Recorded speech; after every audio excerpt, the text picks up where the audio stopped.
just in case she's thinking of doing something stupid. I'd leave her be. The warriors of the Flower Feather Clan are a proud bunch who never show their vulnerability in public, even if they've gone wingless.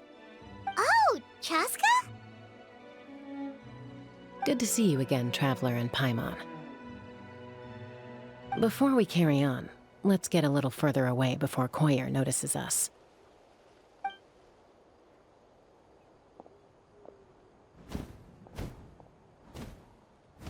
So, that girl on the bridge, Koyer, you said? Should she really be on her own right now? With the mental state she's in, it just seems risky. Don't worry. That's exactly why I'm here.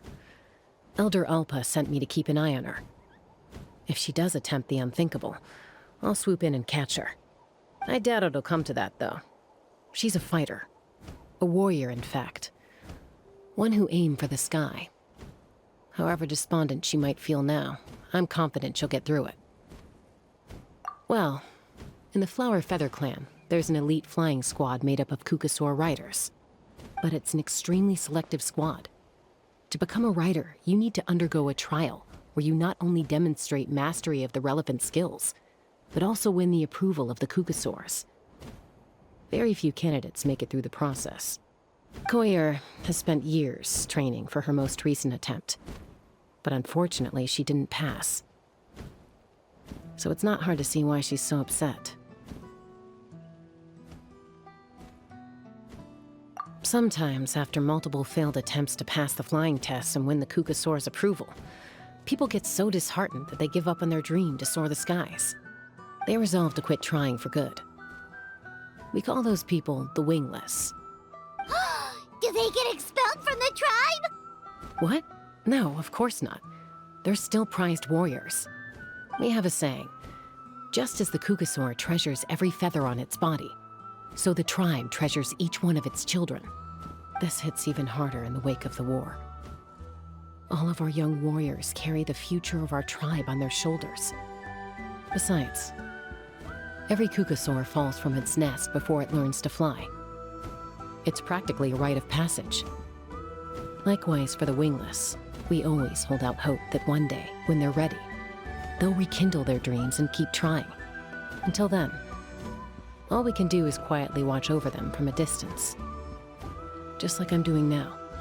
Ah, okay. Paimon hopes she'll get back on her feet soon. Well, from the sound of her whistling, her confidence has been seriously shaken. No Kukasaur is going to respond to a call that sounds like that. Yeah, people from my tribe call to their saurian companions by whistling or blowing a horn. So it sounds like Koyer was trying to summon a Kukasaur to practice her flying. But the Kukasaurs are an even prouder bunch than our warriors.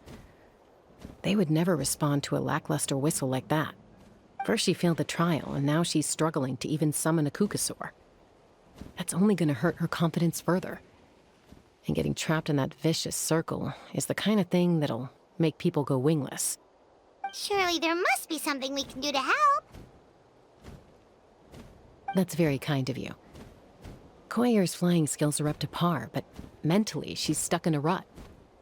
If she wants to return to the sky, she has to overcome that for herself. I'm going to lay low nearby, just in case she takes a turn for the worse. Let me give you a tour around the tribe once this is all over.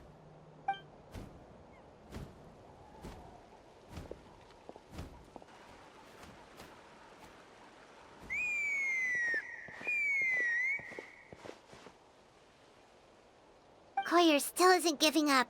Even though Chaska said that she has to do this by herself, Paimon can't help feeling like maybe we can nudge her in the right direction.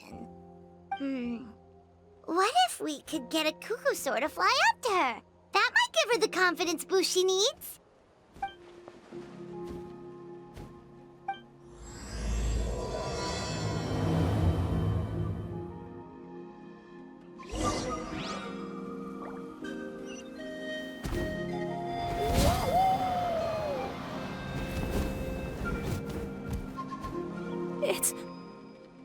It's a Kukasaur! Oh my gosh! Is this really happening? I did it! I summoned one! I was beginning to think you'd all given up on me completely. Thank you. Oh, thank you.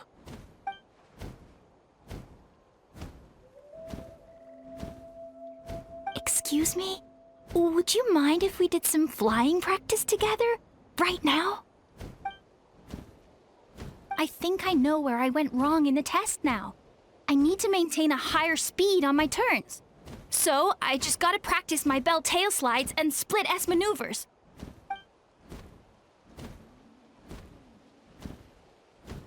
Also, I really want to try some stall turns and cobra maneuvers.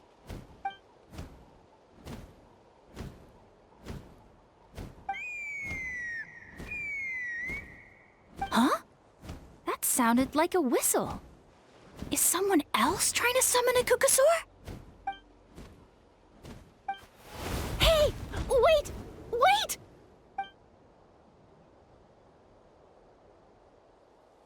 Do you think Koyer's feeling better now? Let's go back to that bridge and check.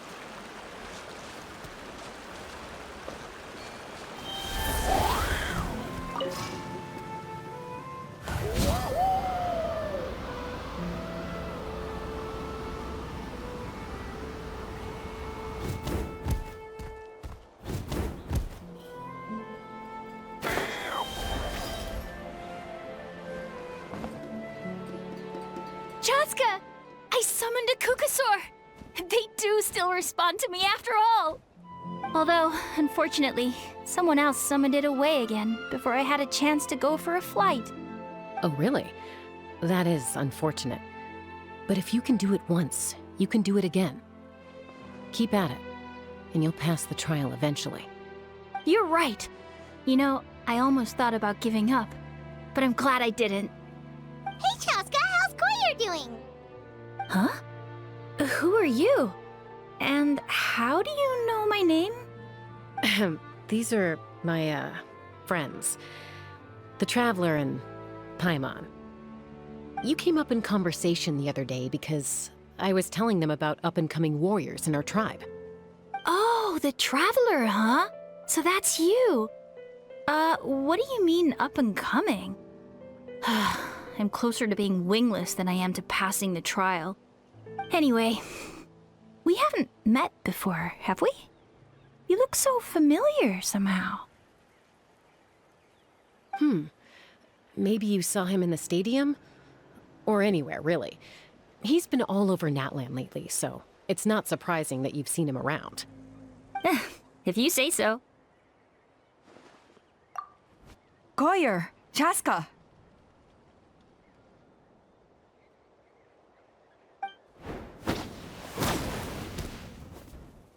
Here you are. I've been looking everywhere for you two. Oh, Elder Alpa! What's the matter? I thought I should tell you myself. We're going to redo the flying trials. Redo them? How come? This is so unexpected. And I can't believe you came out here just to tell us that in person. It's embarrassing to admit, but due to time constraints, we didn't do a proper inspection of the arena before the last round of trials began. Then we started to notice many candidates performing worse than expected. So we redid the inspection afterwards and found a number of issues which likely impacted candidate performance.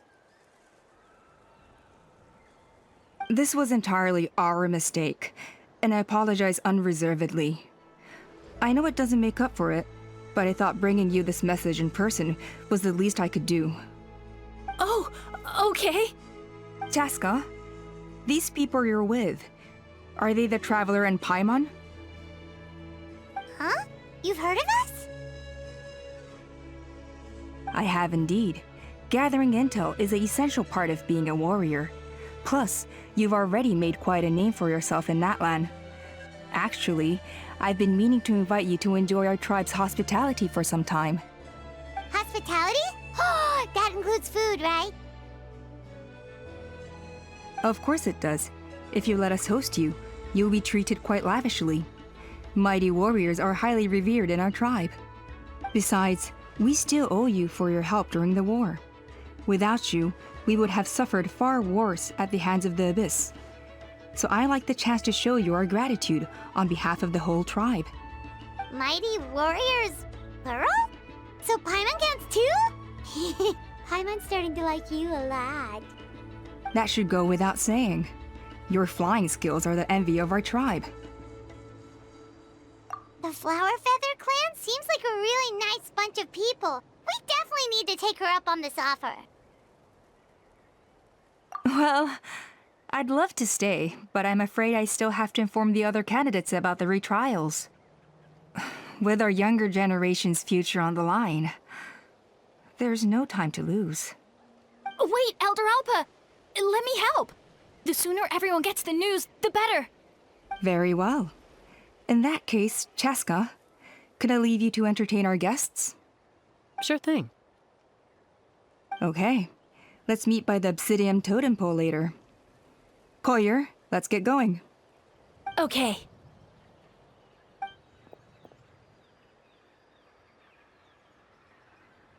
All right, they're out of earshot. I'm just gonna come out and ask. That Kukasaur who responded to Koyer's call, that was your doing, wasn't it? I grew up with these creatures. I could tell something was off the second I saw it. His whole demeanor seemed less like a Kukasaur and more like, well, you. So I figure you must have been pulling the strings somehow. He looked very flustered when Koyer asked for a ride, so I whistled to give him a chance to escape. And judging by the look on your face, that was a welcome intervention, huh? It's all right. If you'd rather your hidden talents remained hidden, I respect that. I won't press you for answers, and I'll keep my speculations to myself. You're the kind of person I'd still trust even if you had superpowers. I know you'd use them for good. I think the ends justify the means in this case. She just lacked confidence, and you helped her resolve her internal conflict. If you hadn't intervened, I likely would have gotten my mom to help out instead. Although, having said that, there's a small chance she might have recognized her and seen through the whole thing. That would have done more harm than good. Yeah. Anyway, if you're free now, how about I give you that tour I promised?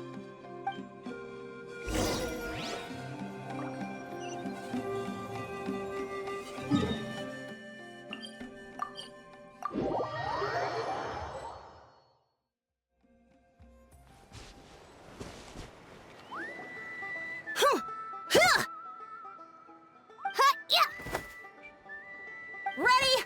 I'm gonna get you! Uh-oh. Are they fighting? Should we try and break them up? They're fine. Just doing their daily combat training. Combat training? A little young for that, aren't they? Not to us. We're a tribe of warriors. In ancient times, we were the most elite troops in the nation, responsible for patrolling and defending all of Natlan.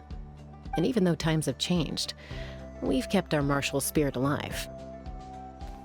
Hey, is that Chaska? Jessica, you're back! Oh, can you come train with us? Now's not a good time, I'm afraid.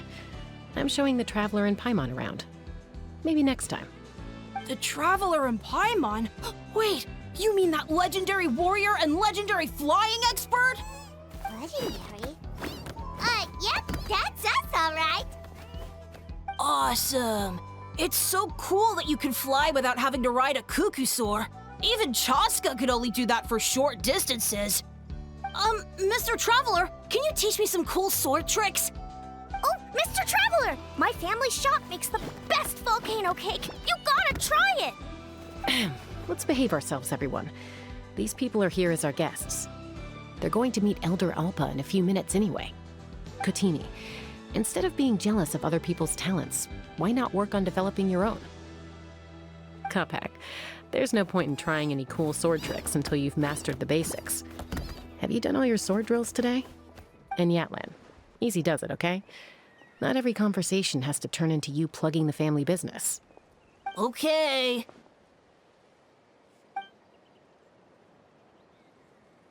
Sorry about those kids. They just got overexcited when they heard your name. I hope it didn't bother you too much. This is a volcano cake that Yatlan forced into my hands. She said to think of it as an apology gift. Whoa, it smells amazing! Traveler, you want some? That's good. Yatlan will be thrilled. By the way, Chaska, those kids really adore you. You're way better with them than Paimon expected. Paimon figured you'd be more... aloof, maybe? Aloof, huh? Well, to be fair, there was a period when I was like that. Around the time when I first joined the tribe. But it's a terrible attitude to have as a peacemaker. It tends to turn situations that could have had a peaceful resolution into a stalemate that can only be resolved by force. Yep, exactly. As long as other options are available, I try to avoid that at all costs. Someone once told me that peace imposed by force will crumble in a matter of days. But peace achieved through genuine dialogue actually benefits both sides, even if sometimes the parties are only willing to negotiate because they're both armed to the teeth. That's true. Hey, Chaska! Uncle Cusco knows you're back, and he's coming to get you. Oh, thanks. Traveler, Paimon, gotta dash. I'll meet you at the totem pole up ahead. You can't miss it. It sticks out like a sore thumb. Wait, are you running away? First rule of conflict resolution? Grab the fan and run before the you-know-what hits. Trust Chaska to make even running away sound cool. Sorry about this. Just stall him for me, okay? I'll explain everything later.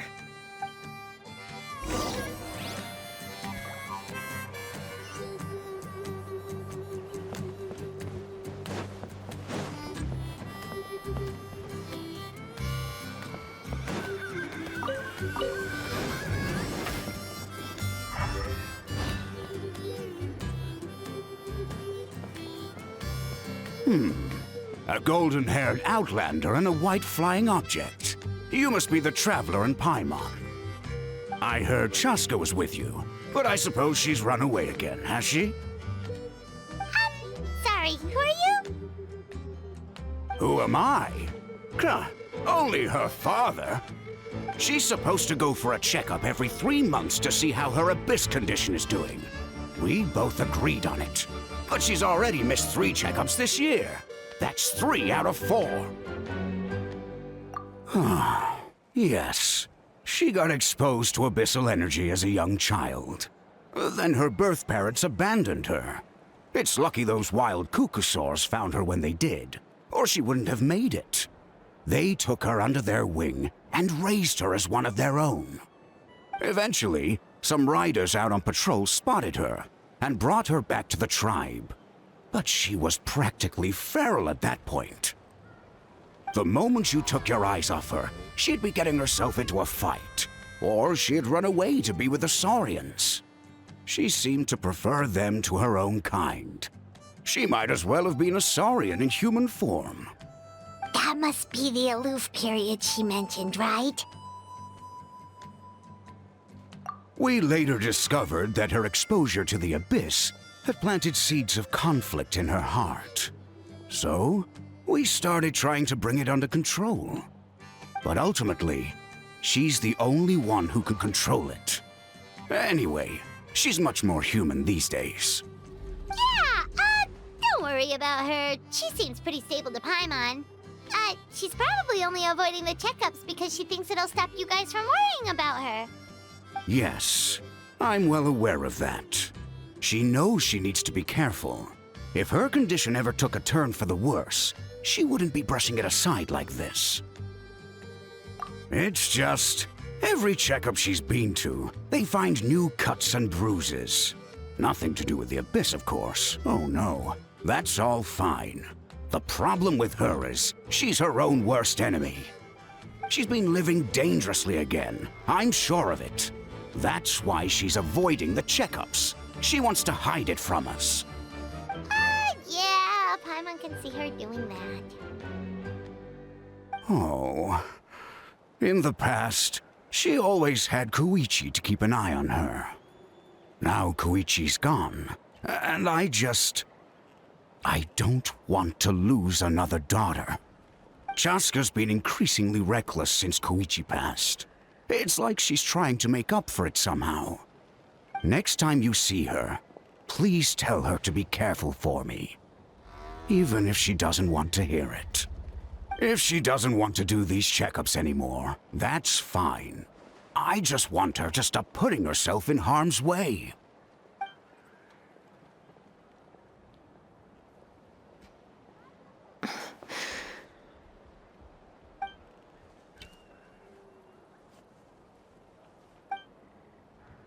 Whoa, where did the time go? We should be back up with Chaska before it gets any later. To get to the totem pole, we need to head north, right?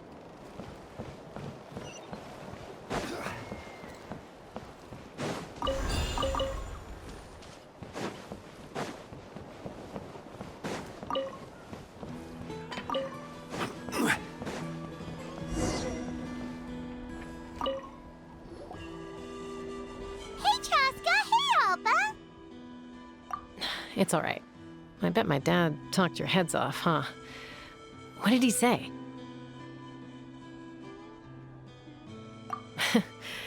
I was sometimes a little impulsive back then. That's putting it mildly. The memories. It feels like it was only yesterday when we brought you back and had Cusco and his family take you in. Back then, no one imagined this feral child would grow up to be the strongest warrior of the Flower Feather clan. Huh? You were the one that brought Chaska back to the tribe? That's right. Elder Alpa was already a veteran rider by then. She spotted me while patrolling from the skies and tracked down my Kukasaur mom. Mom agreed it was time I tried to re-enter human society. But I didn't know the first thing about being civilized. I clashed with everyone who had to deal with me. And look at you now, renowned throughout the land as a peacemaker. How time flies. When the day comes that I can't fly anymore, it will be up to you to look after our tribe and our flying squad. You know me, though. I'm not a natural commander. I'm better off as a lone wolf on the front line. So stick it out at least a few more years, okay?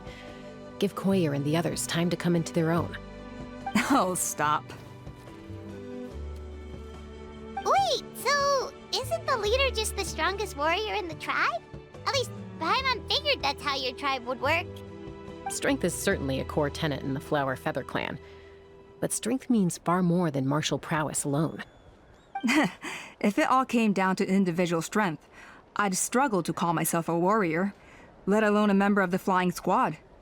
Any fighter in the tribe could take me down. Well, sorry to disappoint you. It was something I aspired to at one point.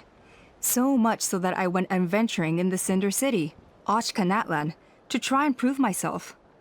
But it was foolish of me. I wasn't ready. I came back empty-handed and seriously injured. The fact that I survived was something, I suppose. But after that, I never seriously considered myself a strong fighter. And yet, you still managed to become the leader of the flying squad, thanks to your experience and determination. All while battling those old injuries. Don't you think that's a display of strength in its own right? Let's shelve this discussion for now. Traveler, Paimon, there are some simple refreshments on the table. Please help yourselves. Yes! Paimon was waiting for that part! They were for the snack stomach. The refreshment stomach still has plenty of space.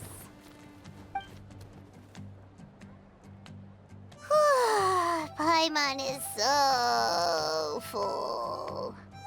Well, if you're enjoying our hospitality, feel free to stay with us as long as you like. Elder Alba? Something's come up.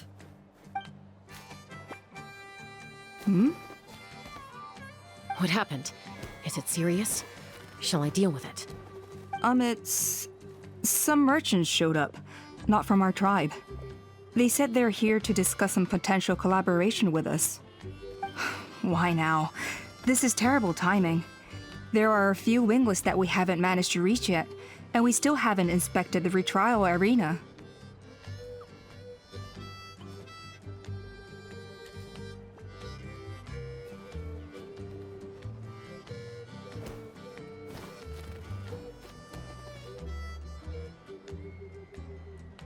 Let me handle the other errands while you meet with the merchants.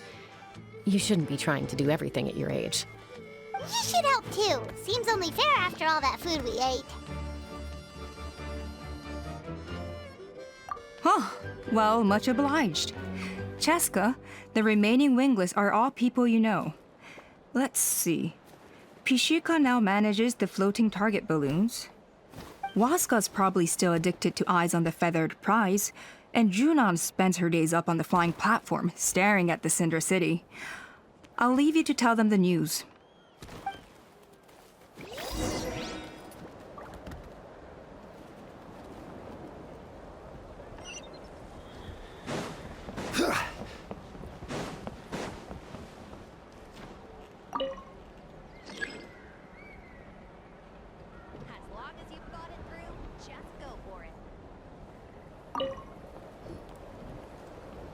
Are you sure you don't want to reconsider, Pashika?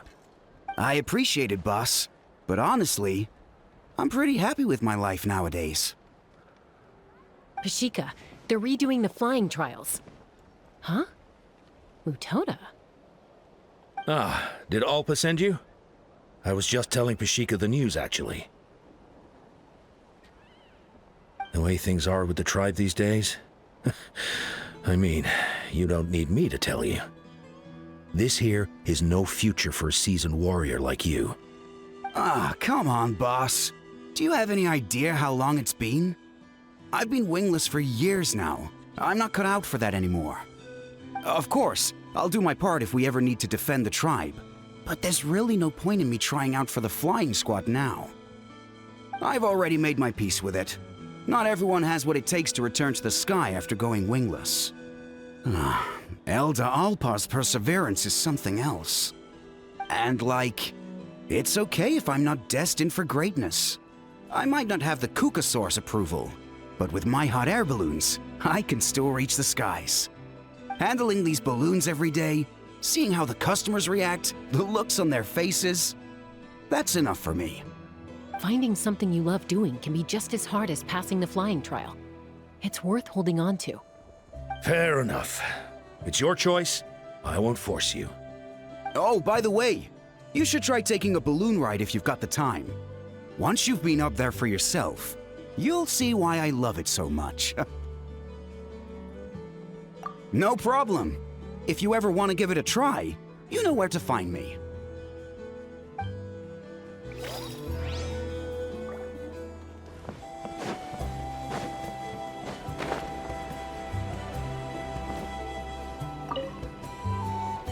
A retrial? What's the point? I pretty much treat life like it's a game. No Kukasaur is ever going to approve of that, no matter how many times I try. Waskar, I can assure you, Kukasaurus wouldn't judge you for something like that. Well, they must be judging me for something. Maybe I lack fighting spirit, or just don't have the talent.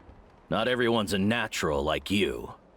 Don't waste your time on me. You'll have better luck with the ones who still have their heads in the clouds. In the meantime, I think I'm gonna treat myself to a few more games of Eyes on the Feathered Prize. Yeesh, there's wingless, then there's being a total lost cause.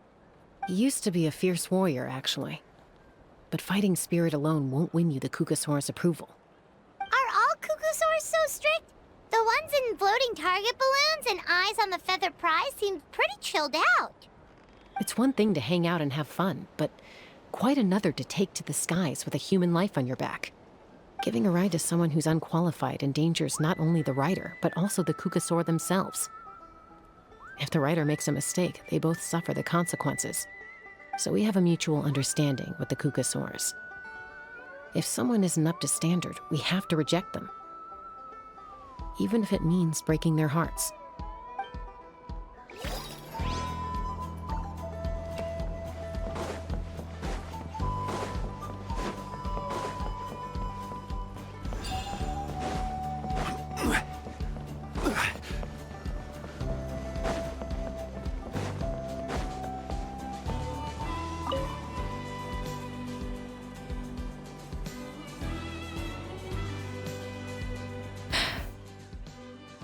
Hey, Junan. gazing out at Kanatlan again, huh? Chaska? What are you doing here? Is something up? The flying squad is hosting retrials again soon. Want to give it another try? Maybe you're forgetting the definition of wingless. I've failed so many times already that I've decided to call it quits for good. I'm done. Elder Alpa always goes out of her way to come and tell me when a new trial is coming up, and it's nice of her to think of me. But nothing's gonna change. I'm not going to suddenly pass just because they're holding another trial.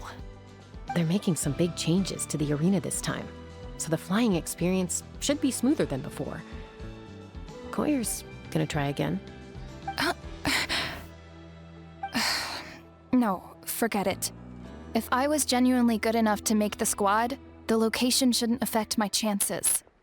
A true rider can fly confidently whatever the conditions, like you and Elder Alpa. Shunan! They're redoing the... Huh? Chaska and the Traveler. You're already here. I guess they told you already then. Come on, let's go train together.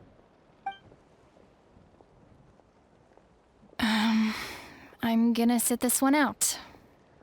What? Why? But you've always looked up to Elder Alpa. She went wingless after her injury and spent years drifting, but even she came back and made it in the end. If she can do it, why can't you? I mean, I don't have that kind of perseverance. And besides, the last thing I want to do is fail in front of her yet again. Oh, come on. You know you don't need to worry about that. All right, well, how about we just treat this as you being my mentor? Then will you train with me? I mean... Enough umming and ahhing. Let's just get up in the air and figure it out as we go. Wait! Hold on, slow down. I can't keep up. Well, that's one way to do it. They've been best friends since they were kids. If anyone knows how to get Junan out of a rut, it's Koyer. You helped Koyer deal with her internal conflict, and now she's done the same for someone else. You know, people often talk about how one conflict leads to another and so on. But sometimes in life, things spiral in a good direction instead.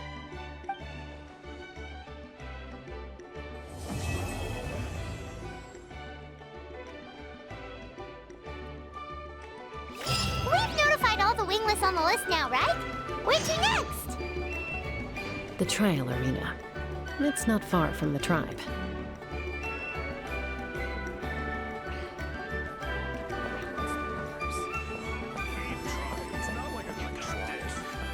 Giving it all I've got. Not yet.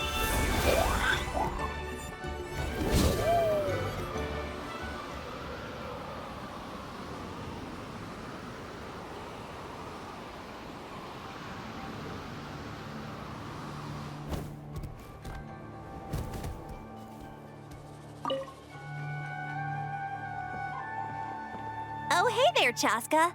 Did Elder Alpa send you? Yeah, she's got other things on her plate right now. How are things looking here? Well, the inspection revealed numerous blockages all over the trial arena. It looks like they're the result of ley line disorders caused by repeat abyss invasions. Theoretically, we just need to clear those obstacles, and the arena will fill up with gaseous phlogiston again. But that's proving difficult to achieve in practice, for all sorts of reasons.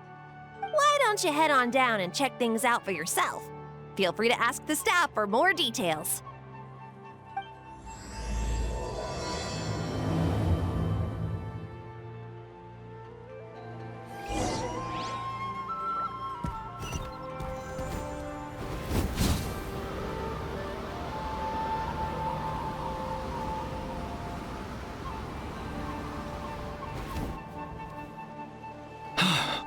Oh, are you here to help? Thank goodness. There's no way I could do all this by myself. So the blockage here has to be cleared using a special bomb, but carrying explosives up that steep slope would be a recipe for disaster. If I dropped it or slipped and fell, I'd be blown to bits in an instant. So, my plan was to transport the bomb to the other side, then send it over in a hot air balloon. All I need now is for someone else to strike the balloon at the right moment, dropping the payload right on top of the spout, and problem solved. What do you think? Simple enough, right?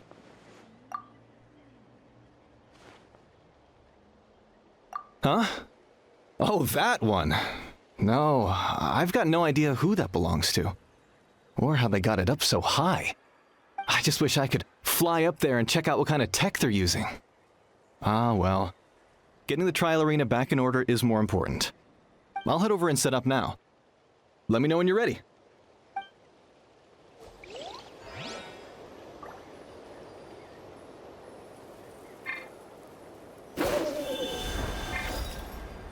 All right! Get ready!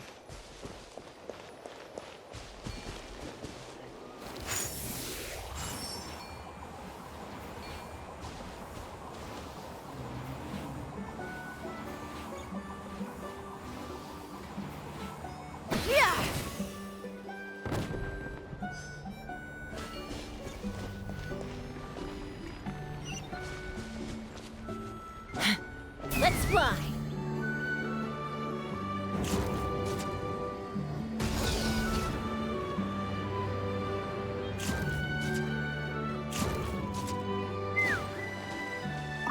This is crazy. I put all of my strength into it, but it just won't break. Maybe Inkanak was right after all. If a stable structure is formed inside the solid phlogiston, I'll need to hit all the weak spots at the same time to break it. But how am I supposed to do that?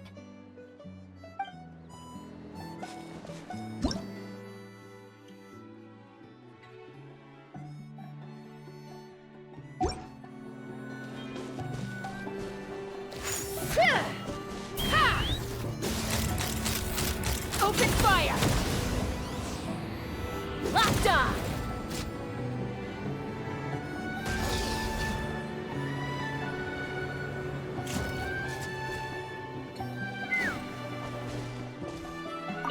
How strange.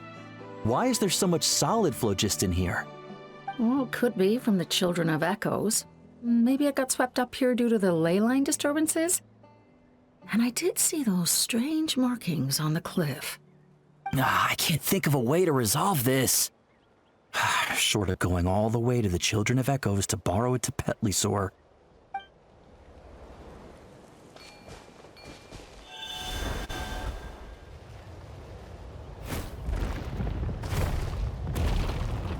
How strange. Well, could be. I can't think.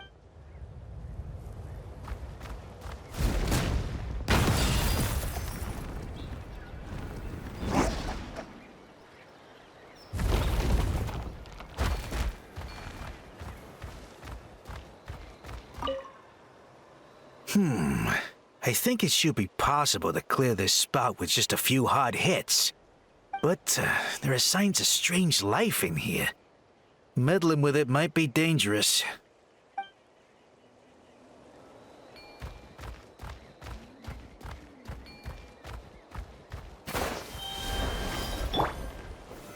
Solidify!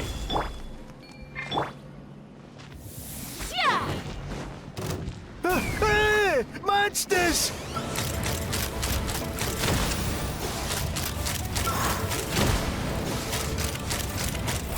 The gaseous phlogiston is being replenished.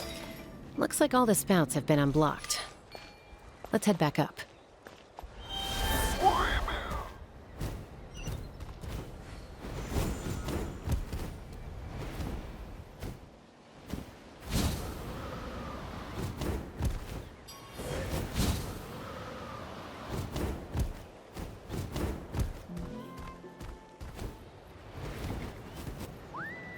Wow, you took care of everything in no time at all.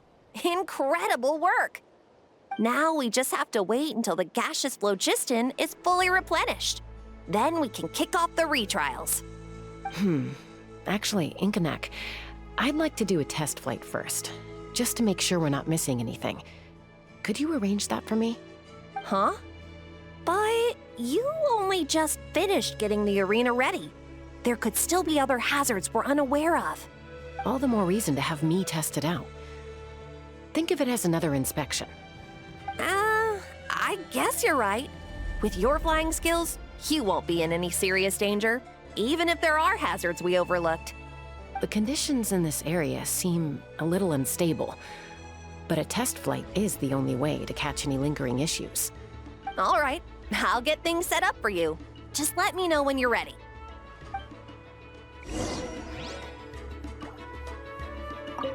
Are you ready? This should be a piece of cake for Chaska, but still, try to be careful. All right, then spread your wings and fly.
That was amazing. Paimon couldn't take her eyes off you. No, nothing major. Give it a few days, and we should be able to conduct the trials. Help! Help me! You're from the Flower Feather clan, right? Please, come quick, you've got to help us! Catch your breath first. What's the situation? We got attacked by a Kukasaur. My friends are still stranded in the middle of the road with the goods we were transporting. Please, I'm begging you, save them! Huh? Are Kukusaurs really that aggressive? Do they usually attack groups of people unprovoked? Not in my experience, but there are exceptions to every rule. Let's go check it out.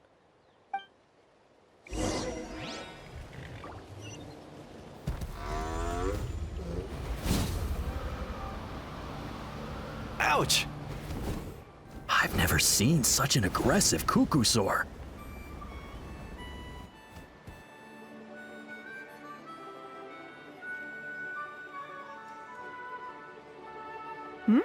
Chaska? Traveler? This is a surprise. Elder Alpa? Huh. So, where's this aggressive Kukusaur we've heard about? Already flew away. Looks like it backed off once it realized that reinforcements were coming. So why do you think it attacked these people in the first place? Was it after the food? No. These merchants are even transporting food. Ah! Thank goodness! The phlogiston wings are intact! Phlogiston wings. Thank you so much for coming to our rescue. These phlogiston wings are our most prized goods. If anything happened to them, it would ruin us. Wait a minute. Are you the merchants that were looking to collaborate with us? Wormy told me about you. Yeah, that's us. So I take it you're Elder Alpa? I am. You must be exhausted from your journey, not to mention shaking up from the attack. Let me bring you back to our tribe to rest. We can talk business after you've recovered. But Elder Alpa, what about the Kukusaur attack? Well, our guests here weren't seriously injured, and their goods are intact. Perhaps that Kukusaur was just having a bad day. There are so many of them around here. You'd expect something like this every once in a while. I don't think we need to pursue it any further. More importantly, how are the preparations for the flying trials going? Is everything in order over at the arena? Huh? Did you say flying trials? What a coincidence! Sounds like a perfect use case for our phlogiston wings. You'll be pleasantly surprised by what they can do. Oh, really? Now I'm intrigued. Well then, let's forget all about this Kukasaur attack for now. We have some serious business to discuss.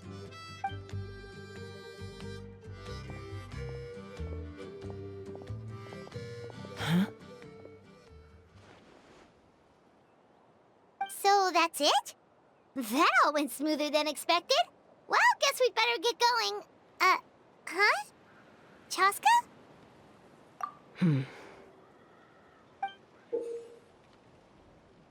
A blood-stained feather.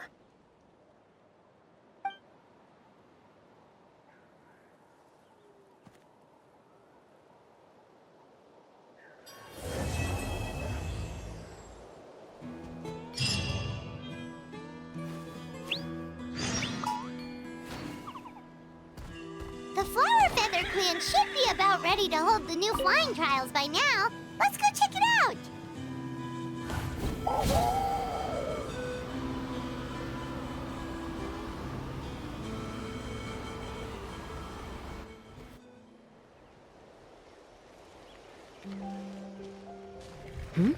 Ah, Traveler and Paimon. You came. Yep, and it looks like we made it just in time! Although, can't say the same for the Kukusaurs. Bit of a low turnout, huh? Yeah, you'll see why soon enough. All right, get ready. 3, 2, 1, fly! Whoa! We're really flying! I feel light as a feather. I'm flying without a Kukasaur. These phlogiston wings are awesome! What's going on? Paimon can barely believe her eyes. How did they fly all on their own? The merchants we ran into that day were selling a product called phlogiston wings. It's a flying machine worn on the back. To operate it, you just use a handheld trackball that controls the flow of gaseous phlogiston. That's incredible. Yeah, if our tribe, well, if Natlan mass adopted this technology, it would revolutionize our mobility and responsiveness in times of crisis. Just think of the countless tragedies that could be averted.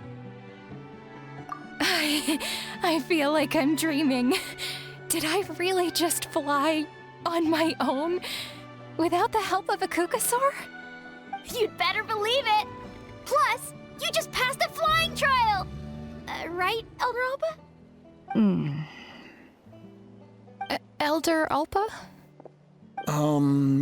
Should this really count as a pass if we did the trial using phlogiston wings? Why not? The scoring rubric is about flying performance. It doesn't specifically say you have to ride a Kukasaur, does it? Yeah, maybe, but I mean, even Chaska had to ride a Kukasaur in a trial, right? And the whole point of the trial is to test both your flying technique and your ability to work with a Saurian companion. Well, if we can fly by ourselves, maybe we don't need to test the ladder anymore. Chaska, Traveler, what are your thoughts on this new invention?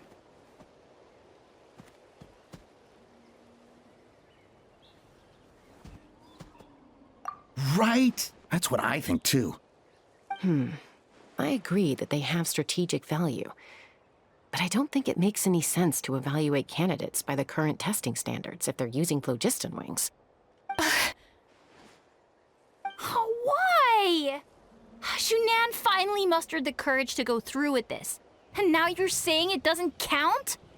We don't have any experience using these wings in battle, nor is it immediately obvious how to incorporate them into the existing systems in our tribe. Taking a longer-term perspective, I think we need to start by getting thoroughly acquainted with how these things work. Then we can develop a new trial format with new assessment criteria, tailored to candidates using the phlogiston wings. You all raise valid points. But Chaska, while your proposal sounds perfectly reasonable, it would probably take years to put it into practice. We lost so many people in that war. These phlogiston wings could be exactly what we need to strengthen our forces and boost morale in this trying time. And as for real-world battle experience, There will be plenty of opportunities to gain that. I have high hopes for you, Junon. Huh? Hey, stop staring into space! Say thank you! Oh, thank you. Thank you, Elder Alpa. You have nothing to thank me for. Remember, the way you got your wings back was by relying on yourself. Oh, Elder Alpa! Bad news! Kukasaurs are attacking the merchants again! Again? Okay, everyone, stay put while I... Huh? Chaska?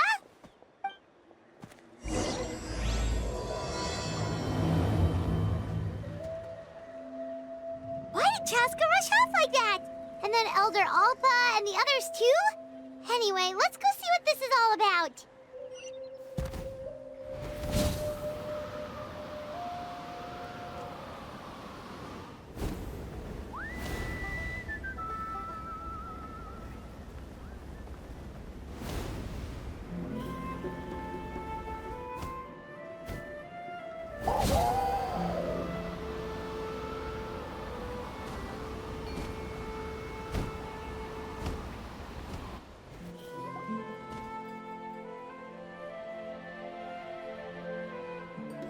Oh, it's back! It found us again! Run! Get out of here!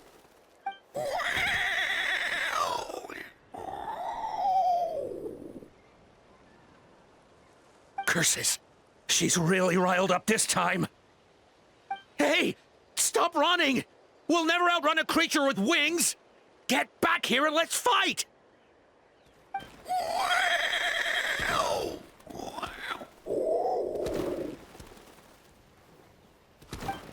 Stop! All of you! Chaska! Oh, wonderful! Quick, get rid of that thing!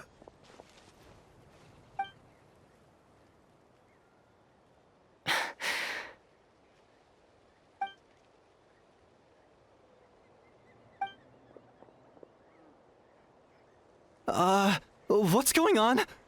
Why isn't she doing anything? So it really is you, sister. Wait, sister? That Kukusaur is Chaska's sister?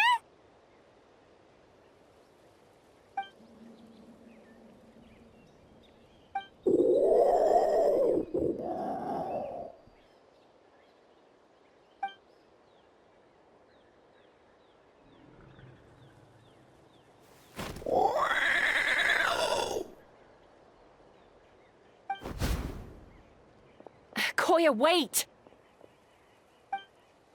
Is Chaska gonna be okay? Should we go check on her?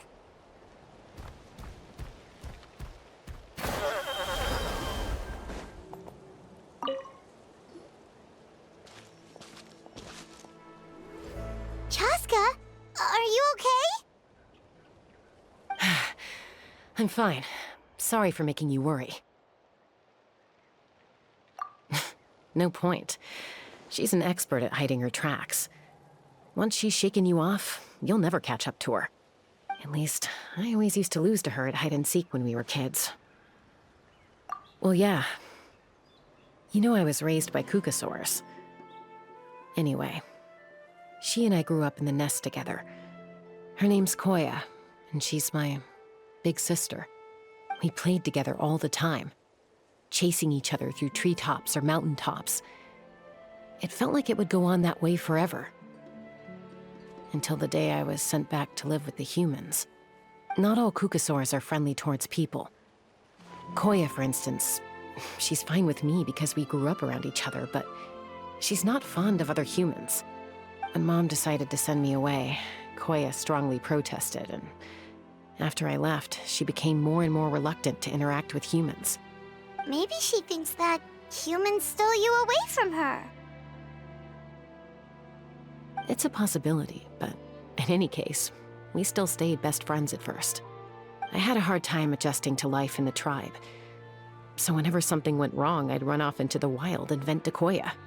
Ah, so that's what Uncle Cusco was talking about. He said you seemed to prefer hanging out with Saurians to your own kind back then. Yeah, I did. But then, gradually, everything changed. With a new mom and dad, a new tribe, and Koichi, I started getting curious about these humans and made an effort to understand their behavior. The more time I spent with them, the less I spent with Koya. And then, one day, it was Koya's turn to leave the nest. She sought me out and asked if I was willing to leave the tribe and go live in the wilderness with her. As far as I can remember, that was the first time she ever approached a human settlement on purpose. So, how did you answer her? Well, I wouldn't be standing here talking to you if I'd said yes. No, I was torn. On the one hand, I'd already made up my mind to embrace my new family and accept my human identity. But I also knew that Koya wasn't a fan of humans, and I didn't want to disappoint her. She took my hesitation as an answer. She saw it as a personal betrayal, threw a huge fit, and then flew off. We hadn't seen each other since, well, until today. Not for a lack of trying, though. I tried asking Mom where Koya's new nest was so I could talk things out with her. But Koya had already asked Mom not to tell me where she'd moved to. It must be hard for Mom, being stuck between her two daughters. So I didn't press the issue. And I didn't go looking for her. If things carry on like this, I need to make sure I find her before anyone else, even if she doesn't want to see me. For now, let's bring the wounded back to the tribe, and see what Mutota and Elder Alba have in mind.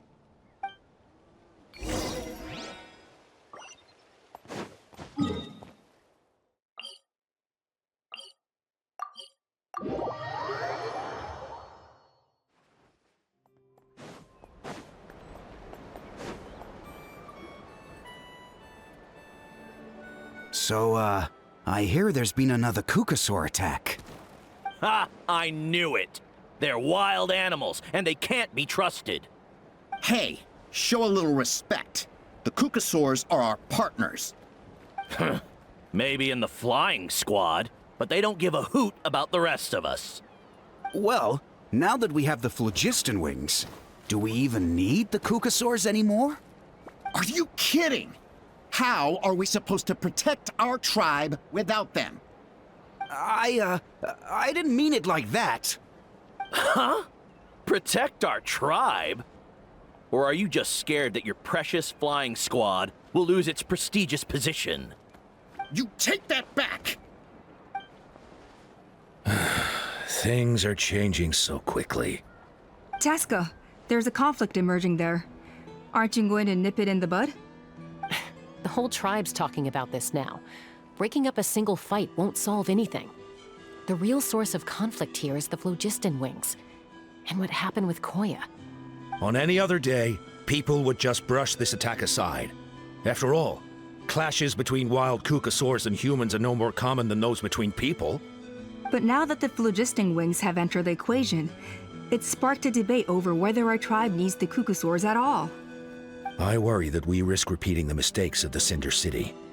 Back then, Lord Ochkon's hatred of the Saurians nearly destroyed the peace forged by the Pyro Archon.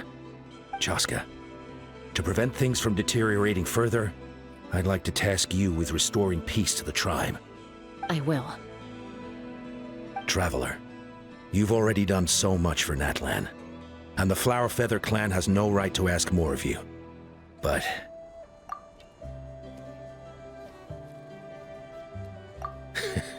looks like I was making a mountain out of a molehill.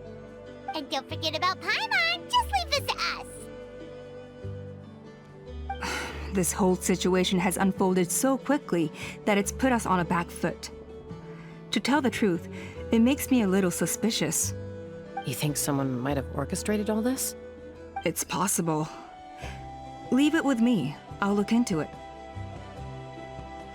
Also, Chaska, could you try to keep a low profile while you're out there digging around? We don't want to give our hand away.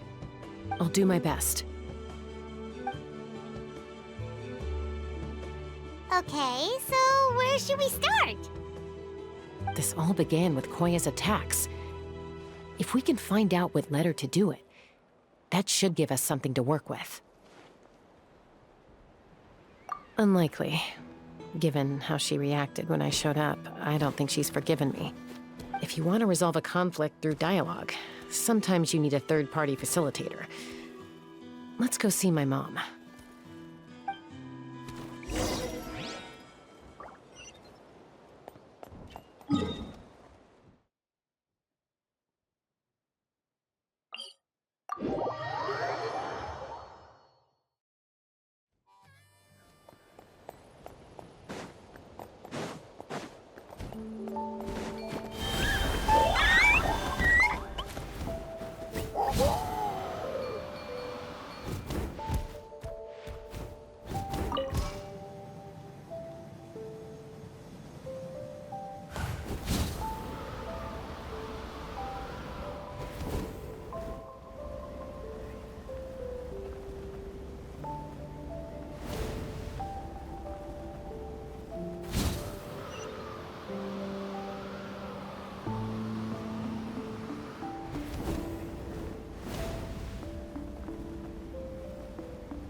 Wow, so this is where you used to live as a child? Mm-hmm. When I was little, we used to do this thing where I'd jump from the top of this tree, and Koya would fly over from the platform and catch me in midair. Or sometimes we'd both fly from the treetop together, and then after some aerial maneuvering, she'd throw me up onto that platform. After we got a bit older, we went to the nearby shores looking for even greater heights. Ah! Stop! You're gonna give Paimon a heart attack! Oh, really? I just thought it made a fun story. Then I'll share more with you when there's time. Anyway, back to the matter at hand.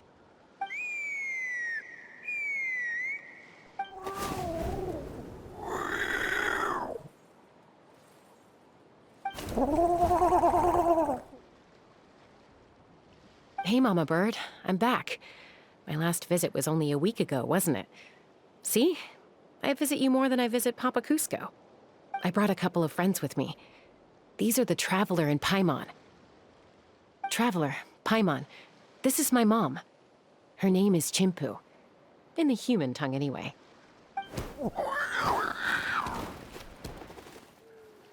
Hi! No, not really. I don't speak it as such, but I can sort of get the gist. Although only with Mom and Koya, since I spent my formative years with them. Even then, it's basically a best guess based on their sounds, body language, and expressions. Seems to work about 9 times out of 10, anyway. As for whether Mom understands me, I can't always tell. But somehow we still manage to communicate. Call it the family bond, I guess.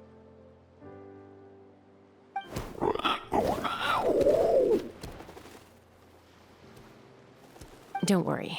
I'm doing well, but I think Koya might be in some trouble.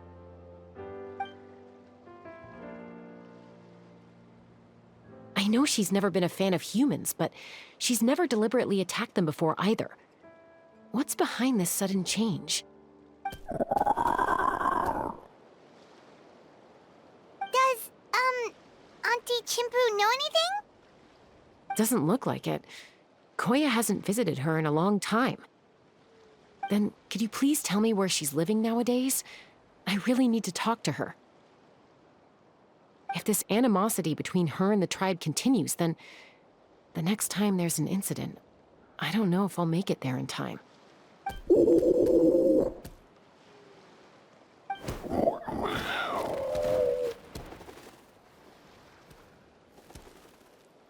She said she'll take us there. Thank you, Mom.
remote location. Because she was trying to get as far away from humans as possible. We stay here? Okay. Got it. Traveler. Paimon. Mom says we should stay out of sight for now. She'll talk to Koya first. Koya is very hostile toward humans right now. So if we show up unannounced, it might just make things worse.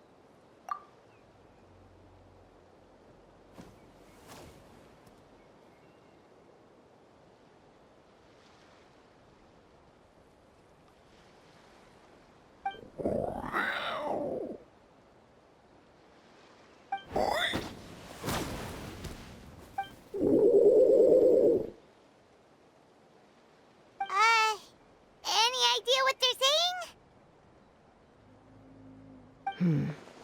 Sounds like things are more complicated than I imagined. There's evidence in this area suggesting that Koya might have been the victim of a human attack.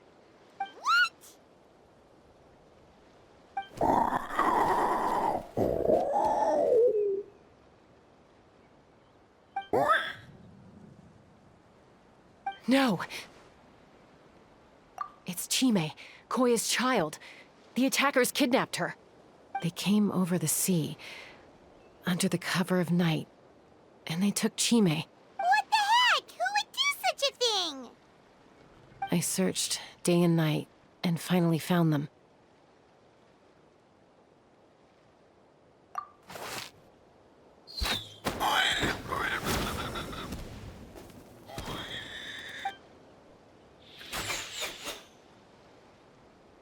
Oh, yeah! T'Pol's contraption is working like a charm! Got her in one!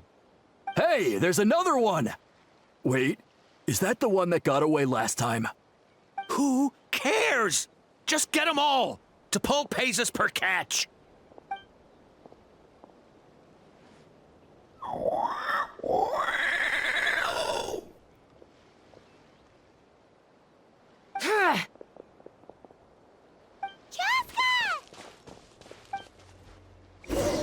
Joska? How do you get here? Quick, stop her! Don't you even think about running away!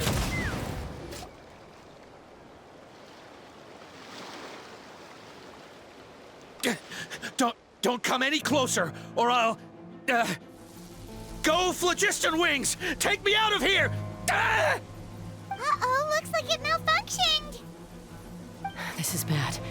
Mom and Koya are already injured. And if that thing explodes right next to them... Help! Elemental energy suppresses it! Please, someone! Get back!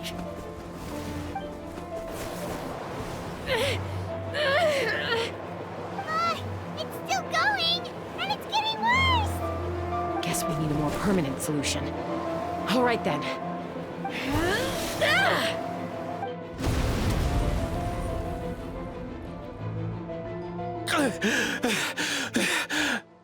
That was too close. I thought I was gonna die.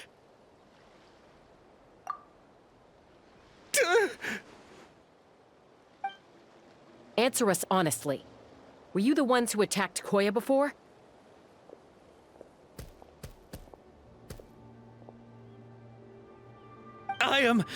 No, it was...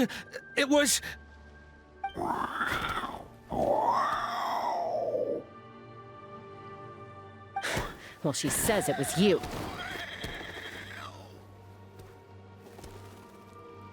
Just tell me, who sent you here? It was T'Pol. He told us to catch all the wild Kukasaurs we can find. And he also said that this Kukasaur has become a thorn in his side, so it needs dealing with urgently. T'Pol? Huh. Sounds familiar. But where from? Well, he tends to send his orders in writing. He pretty much never communicates with us in person. When he does, he wears a mask to hide his face. And whenever we trade Kukasaurs for Phlogiston Wings, we deal with his henchmen. So you didn't even make those wings? All we did was slap some labels on them and transport them over here, to make them look like they're imported. To make it harder to trace their origins. I don't know, honest! Well, that's mighty convenient, huh? What about if I held a gun to your head? Would that change your answer? No need. I'm sorry. I'll tell you everything I know. T'Pol doesn't tell us much, but he always stresses that he wants them alive. So that gives us some clues. This is just a best guess, of course, but we suspect that the gaseous phlogiston stored in the trackballs is drawn directly from the Kukasaurs. What?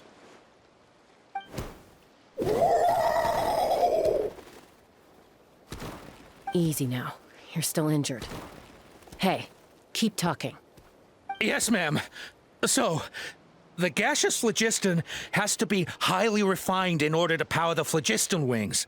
The slightest imperfection can have disastrous consequences, as you just witnessed.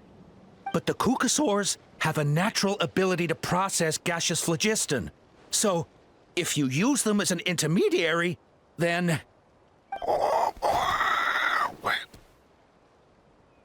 That's enough. So the Kukasaurs you took, where are they now? T'Pol should have them. But no one knows where he's based, apart from him and his henchmen. We've tried looking for it ourselves, even followed them a few times. But we always end up losing track of them. Random thought. Maybe they're hiding up in the sky? T'Pol. T'Pol. I'm sure I've heard that name. Maybe it was... Jaska, Traveler!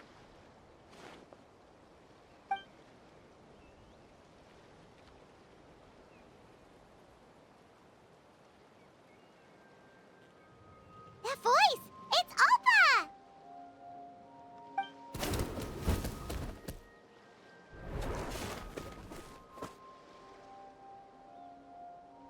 Elder Alba? What brings you all the way out here? Well, I was patrolling nearby when I heard the sound of an explosion. What's going on?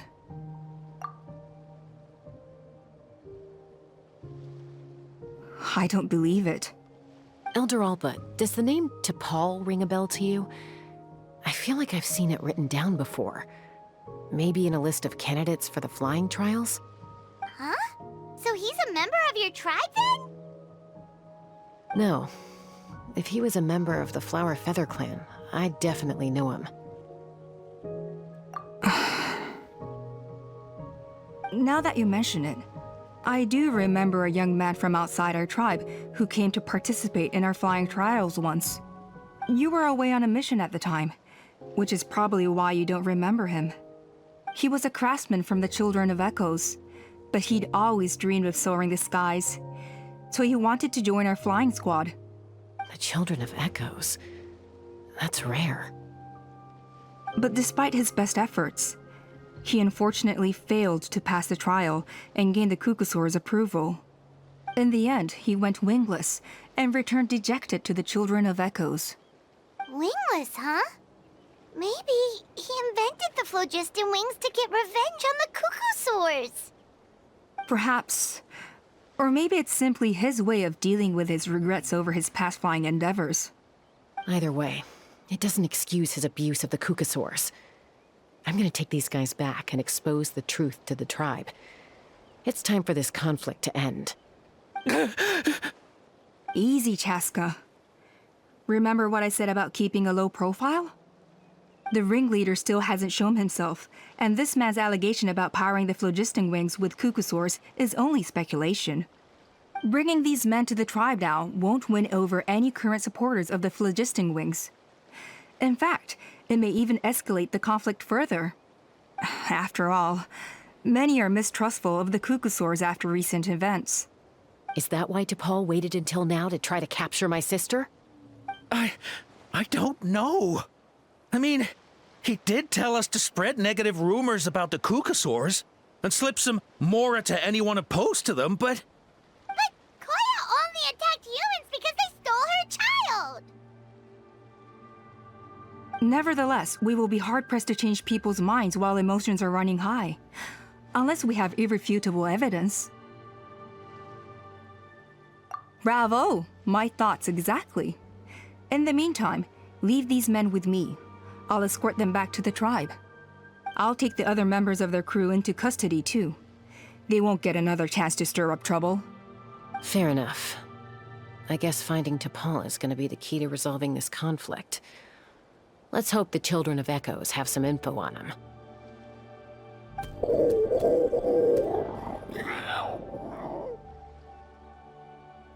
Sorry, whatever it is, it'll have to wait till this is all blown over.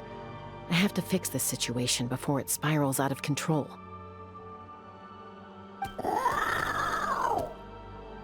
Mom, sis, rest up and get well soon. I gotta fly.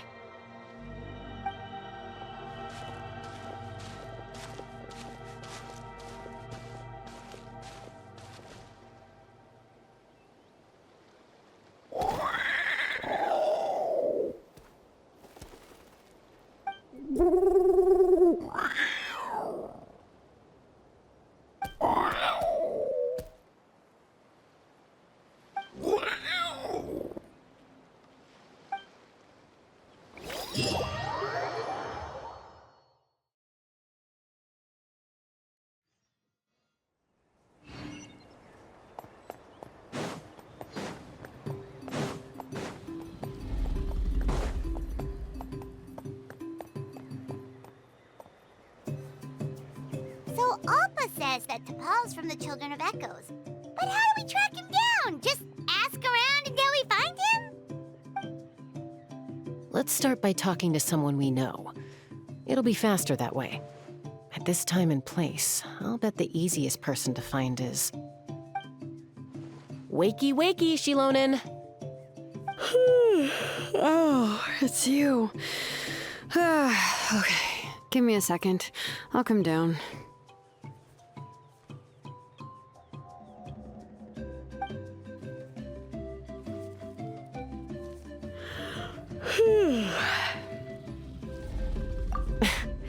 I climb trees to fly further and see farther.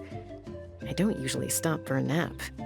Well, we're not all like you. Always full of energy, even after flying around all day. Yeah.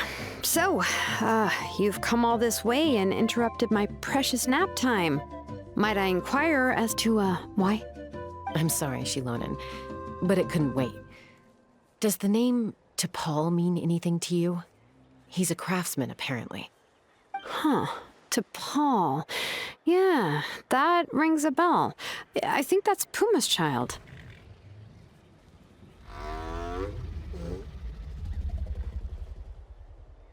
Nope, I'm afraid you're a few years too late. Why are you looking for him?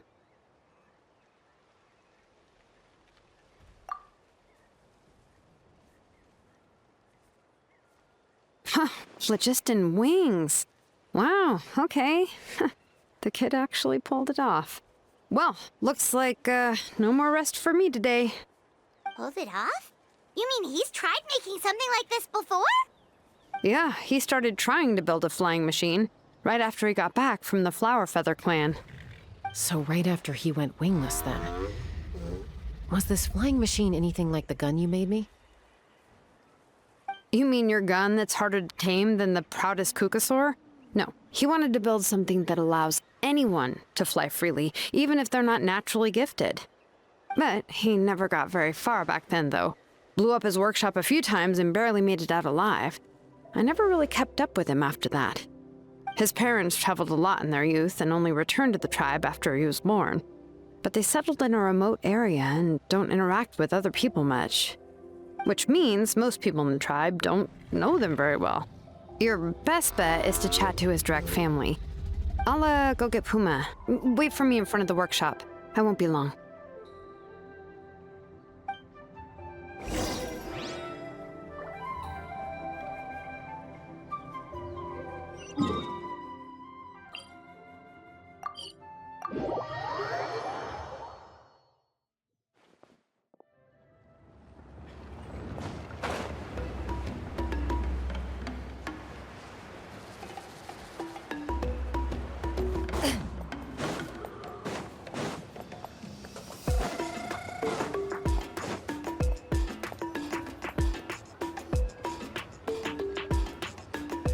I'm back.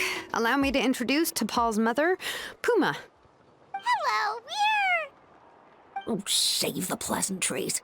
I don't want to spend any longer talking about that boy than I have to. huh? I disowned him long ago. He is no child of mine. All he cared about was his pipe dream of reaching the sky. Oh, we tried to talk sense into him, but he was obsessed. And then when he left us, he spouted some nonsense about building a workshop in the sky to avoid the constant criticism of us ground dwellers. He left his notebook behind. Whatever questions you have, you can look for them in there. I am done talking about him. He's no son of mine. He never called me Mom anyhow.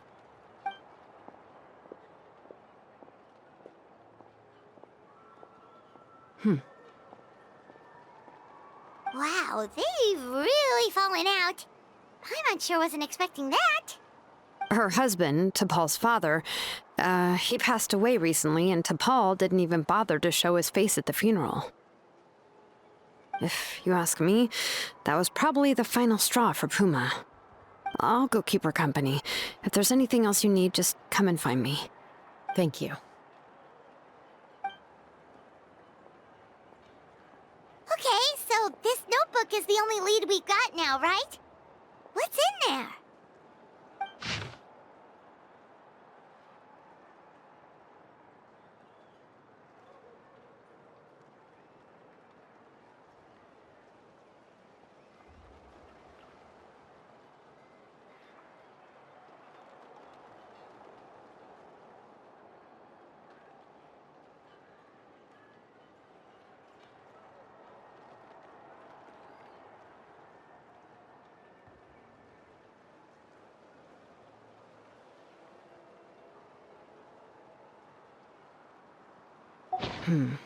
Some early designs for the phlogiston wings, and some theorizing about an airborne workshop. Ochkanatlan, the Cinder City. Looks like that's where he got his technological inspiration from. So, was he serious about the workshop in the sky? But that's such a big project for one person. Do we think he actually pulled it off? Oh, yes. The one from the trial arena that was super high up! That balloon has been there for a while, and everyone's been wondering how it got up there, but what if that's the wrong question? What if it started off even higher up, above the clouds and out of view, and it only descended to its current height due to some kind of malfunction? Part of T'Pol's workshop? Seems likely.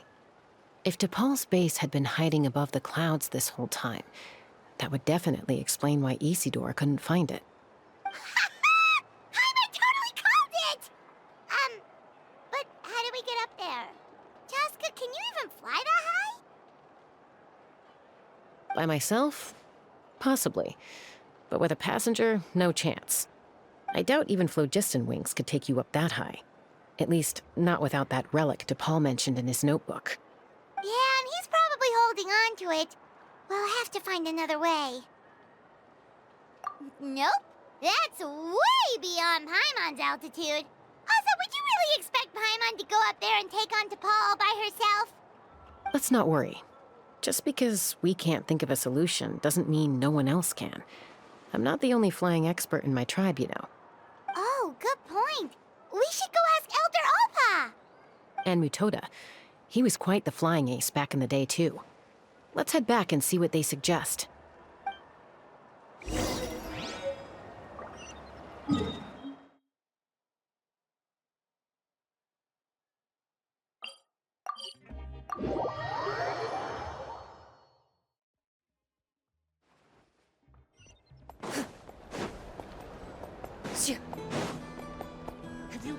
No more Kukasaurs. Chaska, you're finally back.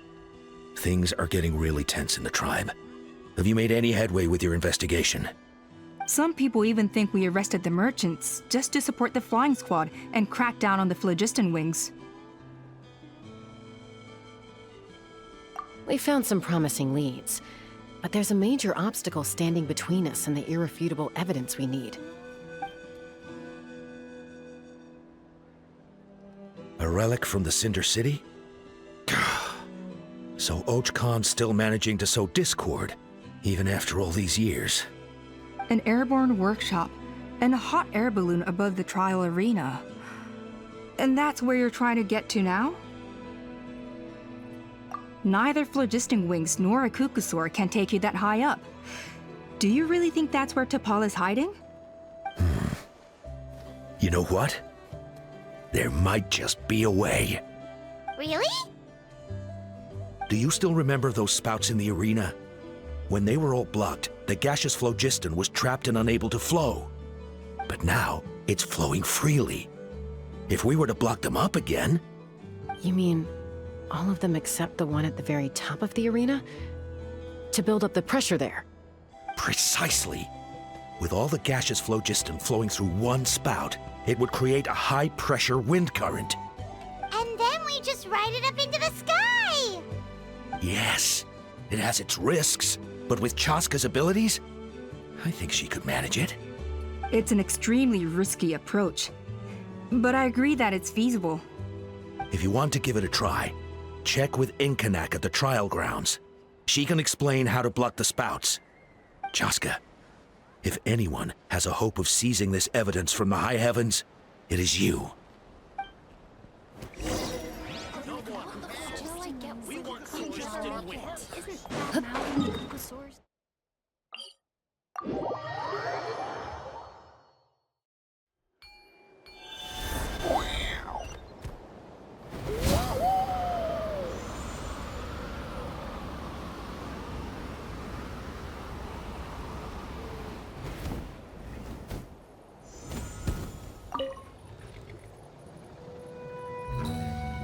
Goodness me, that is a very bold idea. Maybe so, but we have to act fast. What's the quickest way for us to block off the spouts? From a technical perspective, I'd have to advise taking some measurements and carefully planning this out first. But I'm guessing that's not what you want to hear. Then we'll have to take the rough and ready approach. See the solid phlogiston over there? Our prior inspections revealed that some kind of stable structure has formed inside, making it highly damage resistant. It's not without its weak points, but unless they're all struck at the same time, the structural integrity won't be threatened. So, what happens if we do strike them all at once? It'll collapse. Okay, I see where you're going with this. Yeah, you got it. As long as you hit all the weak spots at once from the right angle, the solid phlogiston will fall right on top of the spout and block it up. You're right about rough and ready. Sounds like my kind of plan.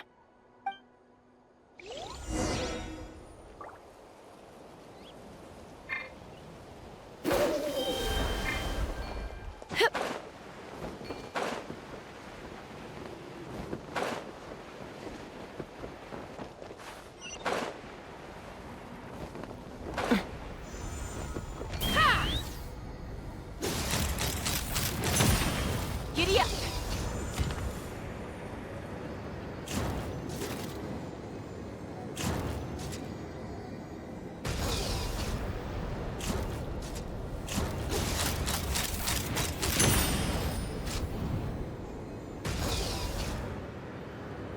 Look! There's a chunk of solid phlogiston right over that spout!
Koya can give you a lift. She's actually been following us this whole time. Wow, Paimon didn't notice at all. Well, probably because she didn't want to get too close to humans. Or maybe just me. But right now, we need her power. Whoa, you didn't even have to summon her. Yes, up there. That's probably where Chime is. All right, let's go have a little talk with this T'Pol.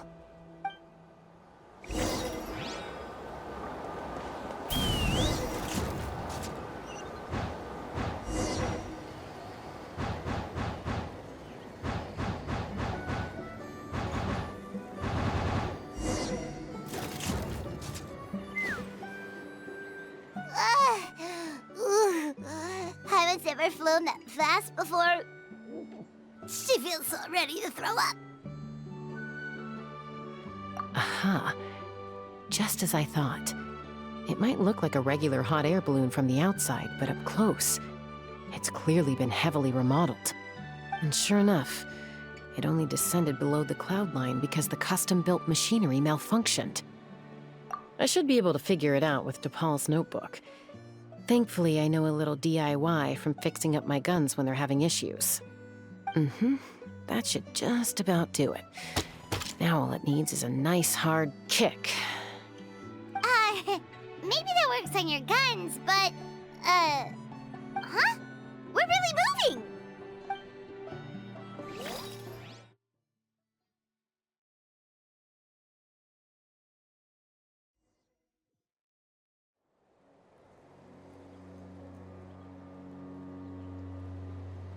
Here it is! The workshop in the sky! Oh, you gotta see it to believe it. Makes you wonder why T'Pol even bothers with phlogiston wings when he has tech like this. Well, according to the notebook, the platform beneath us runs on components from the Cinder City. Those can't be mass-produced. Also, I have some doubts about its mobility after seeing how it moved just now. For someone like T'Pol who dreams of flying freely, this definitely doesn't cut it. But if he's got that relic, he should be able to make a set of prototype wings for himself, right? Why bother making a whole flying workshop so he can mass-produce them? But this doesn't add up. If he's already achieved the power of flight, then he must have bigger dreams we don't know about. But what? With any luck, we'll find the answers in his workshop.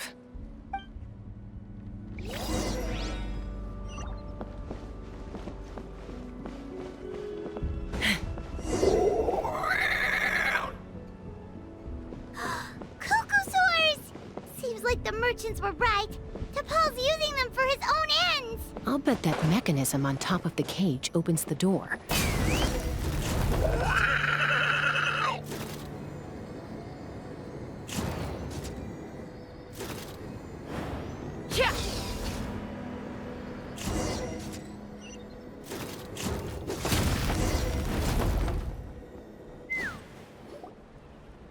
Why won't it fly away like the others? Is it... She's still breathing, but barely. By the looks of it, T'Pol was using these cages to extract phlogiston from the Cuckosaurs. Once a Cuckosaur is drained of phlogiston, it becomes too weak to move. We'll have to come back for these ones after dealing with T'Pol.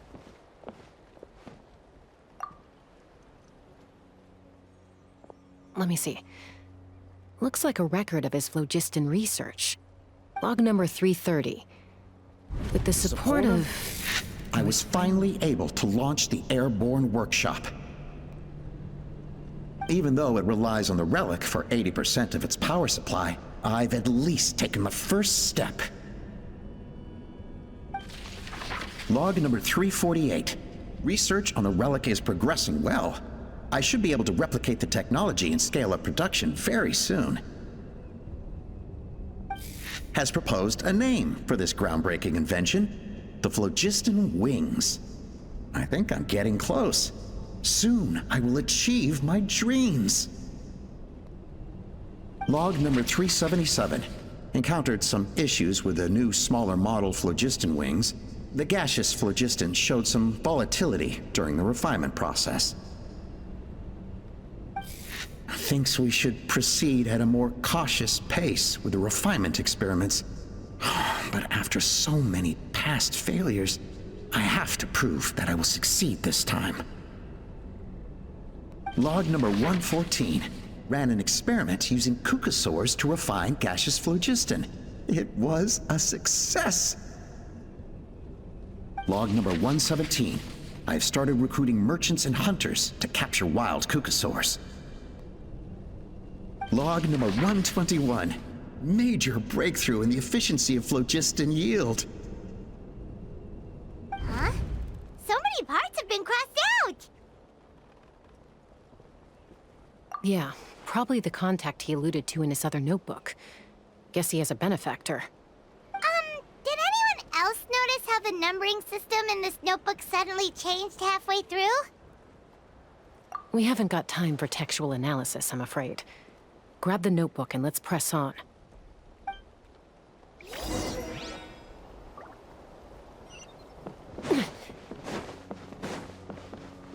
Huh. Never seen one of these before. Looks like this was built with the Cinder City components, too. You're not thinking of giving it a nice hard kick, are you?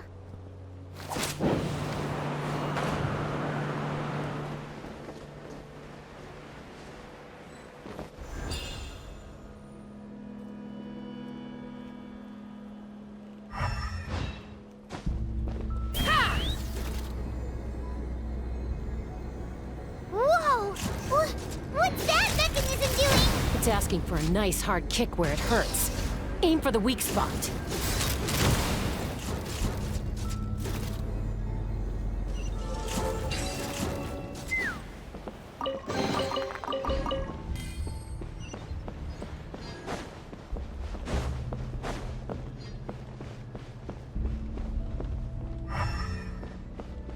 What are they doing here? It's T'Pol's henchman. He must have brought them here using the relic in his prototype wings. Watch out!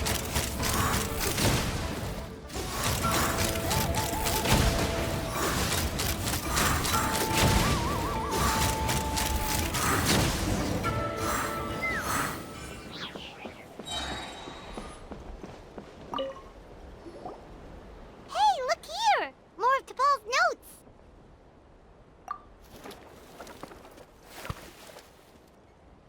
Log number 403. Introduced me to some new comrades who fully support my ideas. I told them that some Saurians are blessed with wings, and some people with natural gifts, while the less fortunate among us can only look on longingly as they seize the skies. But I also told them that progress can erase individual differences. Think of the tools humanity has made to fight back against wild beasts. The law we have put in place to even the playing field between the strong and the weak. I promised them that our research will be the new frontier of human progress. With our phlogiston wings, the power of flight will no longer be for a select few to enjoy. Imagine a world where the skies are for all to share. I only hope that when we finally achieve this goal, we'll be proud of me. Imagine a world where the skies are for all to share. Yes, what a wonderful world that would be. If only it were possible. We could respond faster, and so many tragedies could be prevented. But T'Pol, what about the Saurians you're draining dry of phlogiston? You're not sharing the sky, you're stealing it!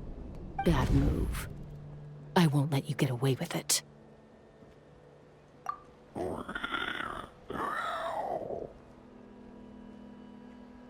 I'm fine.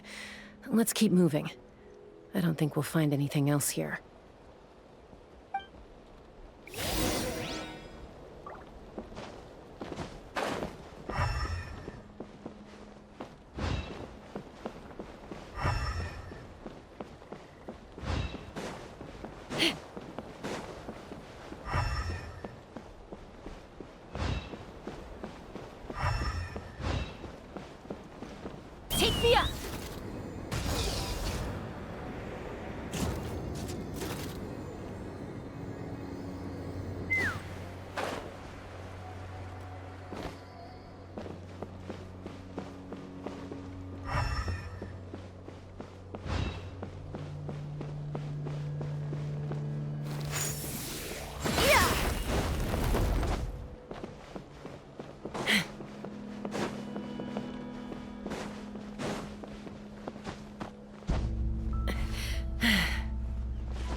can't believe he captured so many Kukasaurs.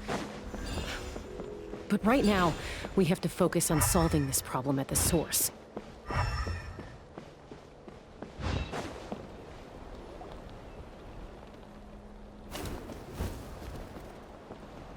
Looks like we've reached the center of the workshop. And still no sign of Koya's baby.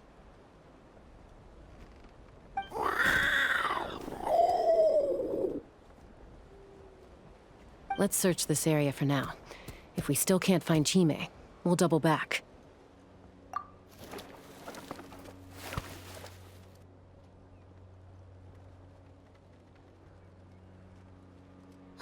Chaska, Traveler, come quick! What is it? Did you find Chime? Not yet, but look! It's another one of T'Pol's notebooks!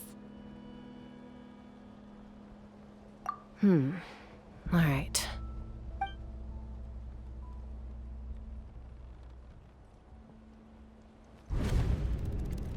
Log number 428. We decided to restart the experiments on phlogiston refinement, but without telling. This is the final obstacle to the success of the Phlogiston Wings project. We cannot fall at the last hurdle. Log number 436. Earlier today, suggested using Kukasaurs as an intermediary to extract refined phlogiston. It's certainly feasible, but... Anyway, as long as our secret experiment succeeds, I'm sure won't bring it up again. Log number 443. We will conduct the experiment tomorrow. Birthday is coming up, so hopefully we'll have a birthday surprise for her. Log number 444. Huh? Why is this log empty? I guess whoever wrote down the log number was prevented from recording the results.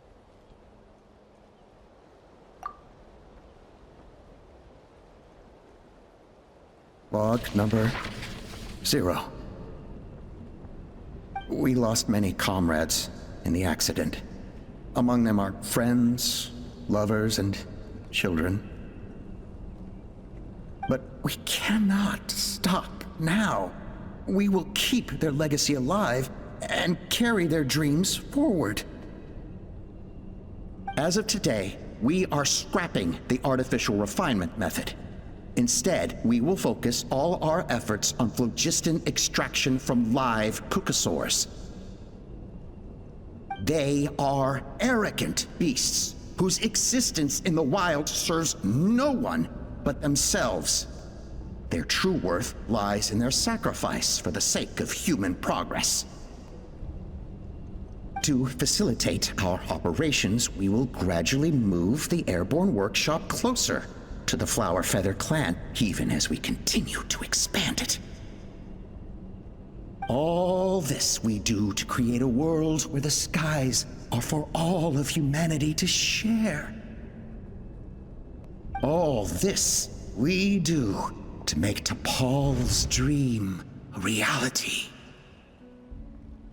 Given the way this is written, not to mention the fact that the numbering has started over from 0, it kinda sounds like this is someone new.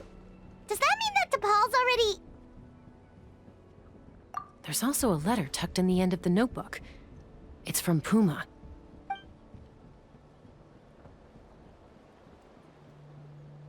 T'Pol, I don't know where you are right now, so I don't know how to reach you. My best bet is to send this letter to the Flower Feather clan. Your father is gravely ill. Oh, I know we've had our differences in the past, but he is still your father. Won't you come and visit him? Please. I know you never liked him and cared even less for me. All you ever yearned for is the sky. And your birth mother. But we'll still be waiting here for you if you do come back. This may be the last chance you'll get to see your father. So Puma's not T'Pol's real mom? Huh. Well, she did say he never called her mom, but I might assume she was just venting. We know that T'Pol's father passed away quite recently, and this letter looks recent. By contrast, the writing in this notebook is old and faded. It looks like the real reason T'Pol didn't attend his father's funeral is because he'd long since passed away himself. If we ask ourselves why this letter was sent to the Flower Feather clan, why T'Pol always yearned for the sky, and how he got his hands on a relic from the Cinder City, it all points to one answer. That's right. T'Pol was my child. He was born during my days as a wingless wanderer. His birth gave me new hope. I wanted to become the kind of mother who spent her days as a valiant rider, soaring the skies. Not an aimless, wingless nobody. But his father wanted to settle down, to give his child a safe, sheltered life in his tribe. We fought about it constantly, until the love we once had for each other was gone. He started a new family, with another traveler who was also looking to return home. And I went back to the Flower Feather clan, alone. Alba? I had no idea that despite being raised among the children of echoes, my child still harbored dreams of the skies. Can you imagine, Chaska? The joy and surprise I felt when he showed up at my door, asking to join the flying trials. Or how proud I was when he said he wanted to prove his own worth, rather than relying on my position as elder. And then the anguish that overcame me when he was rejected by the Kukusaurs and became wingless, just as I had after my injury. You've got a lot of nerve showing your face here. Don't take this the wrong way, Chaska. I'm not here for a fight. I just want to talk. Isn't that your preferred way to resolve things? I trust you've learned of T'Pol's wish on your way here. A world where the skies are for all of humanity to share. If only his dream can be realized, no one will ever have to lose their wings again. Our aerial prowess will be greater than ever before. War will never again come at such a great cost. The loss of Koichi is a tragedy that need never be repeated. So tell me, Chaska, do you really wish to see the phlogiston wings forever grounded and gathering dust? Nothing you've said excuses all the conflict you've caused. You mean the argument back at the tribe? It was a necessary measure. Sometimes this is the only way to accelerate the pace of progress.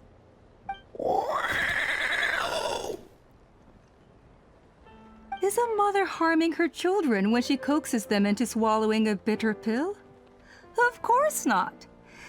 It is a brief moment of suffering for the greater good, and the child would come to understand this in due course. The phlogiston wings are that bitter pill. We will never progress as a tribe if we cling to the scraps the Kukusaurs offer us. Once the people have embraced the phlogiston wings, they will never look back. Even if they learn how the refined phlogiston is sourced. They will convince themselves that the sacrifice of a few Kukusaurs is a small price to pay for our dominion over the skies. But this I had not anticipated. I barely had the chance to introduce the phlogiston wings to the tribe before you found this place. Your plan was hardly foolproof. Yet, it can still be salvaged. Chaska, traveler, you are the hope of humanity. I'm sure you have your doubts about my methods, but know that my love for humanity and for Natlan is genuine. You know me, Chaska. And you know that I've always treated everyone in the Flower Feather clan as my own children, as fellow humans. Surely you can understand my perspective. Hey, quit the quips! This is serious Alpa, Natlan doesn't belong to humans alone. And truthfully, neither do I.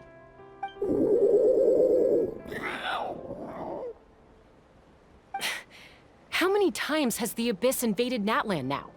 And yet despite how much stronger it is than us, Natlan still stands as a nation of humans and Saurians.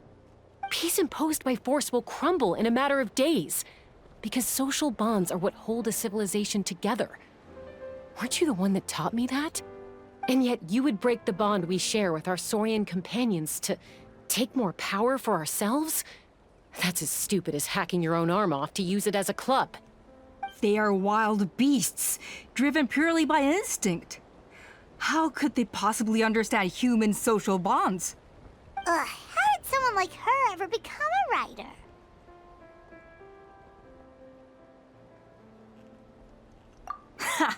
You overestimate them. They bow to the strong and shun the weak. That's all there is to it. They never gave Tepal a second glance when he was at his lowest, nor me when I returned injured from the Cinder City.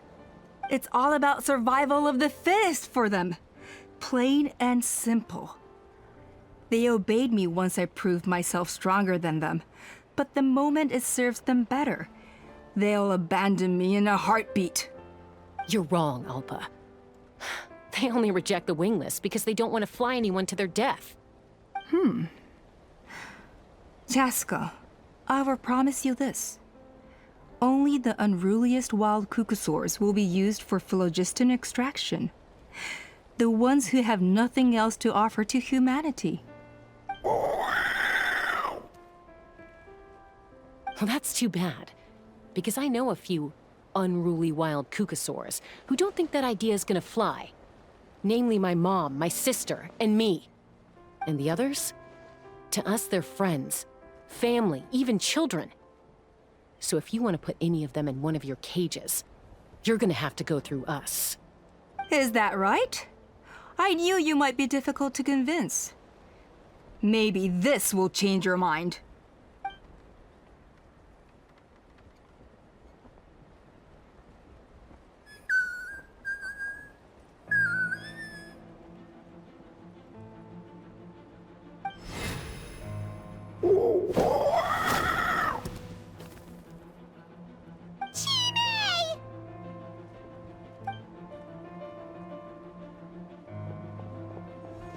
Alpa! Careful! Don't make any rash decisions. Unless you want to see her suffer. Oh no, that's one of the extraction cages! I told my subordinates to take control of the tribe while I was away. Luckily for them, our strongest warrior and our most powerful ally aren't there to stop it. Take control? What are you planning to do with Mutota and its supporters? Merely accelerate their inevitable downfall.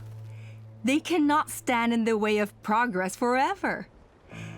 It is not the move I wish to make, but I'm afraid you and your friends force my hand. And since you insist on imposing me too, I have no choice but to keep you here until the dust has settled. So that's what you meant by I just want to talk. You never intended to negotiate. You just wanted to stall us. No, Chaska. I genuinely hoped I could win you over. You are the strongest warriors we have. Put down your weapons, and I promise you that no harm will come to this young Saurian. I just need you to stay here for the next couple of weeks or so, while my people consolidate their power. Then, I will give her back to you, and you'll be free to leave. As long as the majority supports our vision, even the Pyro Archon cannot meddle in our internal affairs. Your vision is deranged, and the Flower Feather Clan will never support it. You sure about that? Then wait here and see. Time will tell. What do we do? Even if the whole tribe fights back, Mutota's in grave danger!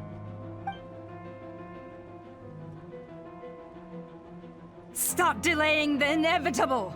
Drop your weapons and get into the cages, now! She's still holding Chime hostage. Is there really no other way?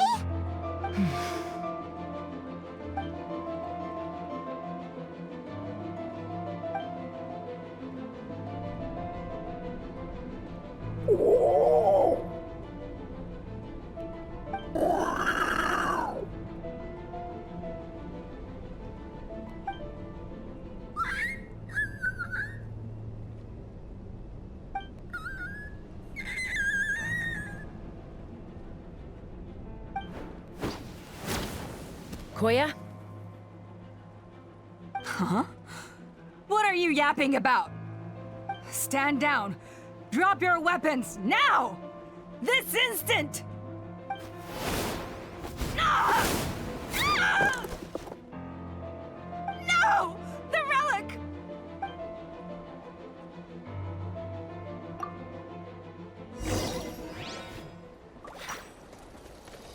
Let's fly! Bullseye! Bullseye! Lock him up, Alpha. We're negotiating my way now, and this ain't your strong suit. Shut up! Just shut up! No! Hey, something's up with this relic! Bullseye! Ah!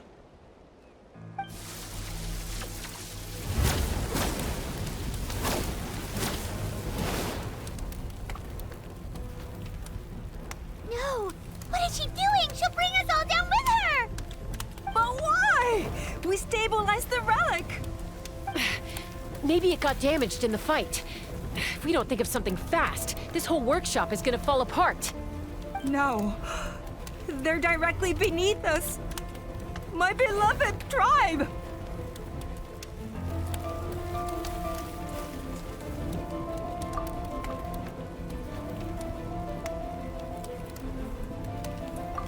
Okay,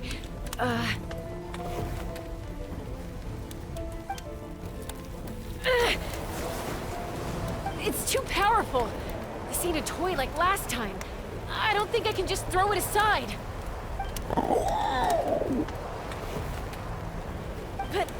But we need to get it far away before it explodes.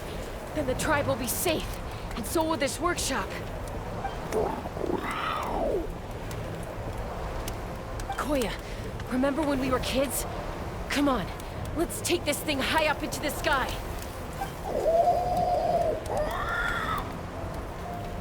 Don't worry, I know I can get rid of it before it explodes. We're talking some surface wounds at most. All I need is for you to catch me at the end, just like old times.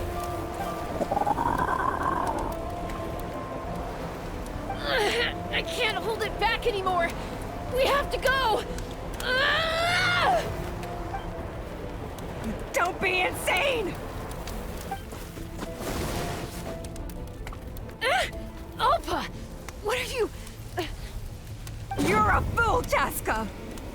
Why would you choose such a risky solution? We cannot entrust the safety of our tribe to this wild Saurian! I'm the fool. You really think you can stand a better chance than me? Sure, it may be asking too much for an ex-wingless to escape the blast radius in time.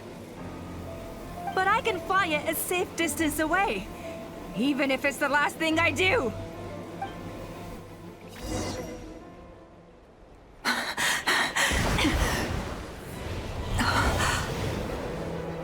Here, this should be high enough to save the clan. What? You don't get to die a hero today.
Are you hurt? Let me take a look at you. What do you mean, I'm fine? Didn't I tell you to catch me on your back? Why did you try to shield me from the blast?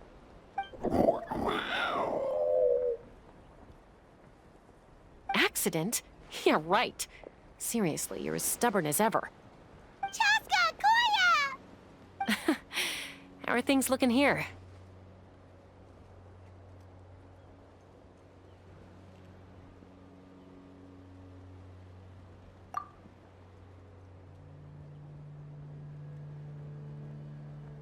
I think that's putting it mildly. I owe you one. Again.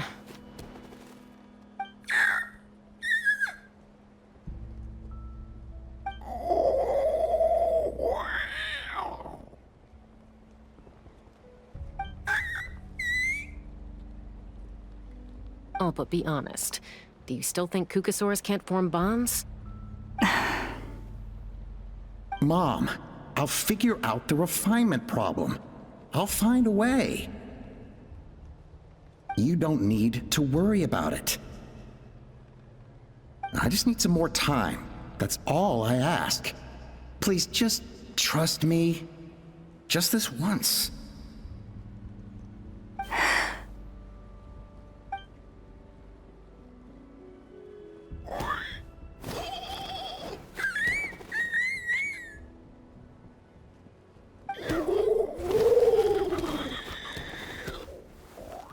The Flower Feather Clan yield to the strong. And it's up to the winners to define what strength means. So it looks like it's my turn to yield.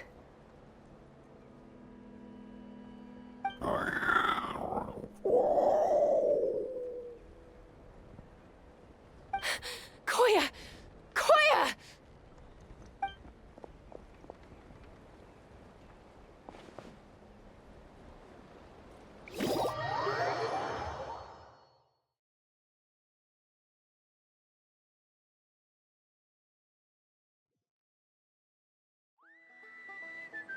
So, you're absolutely sure it's not because of the explosion?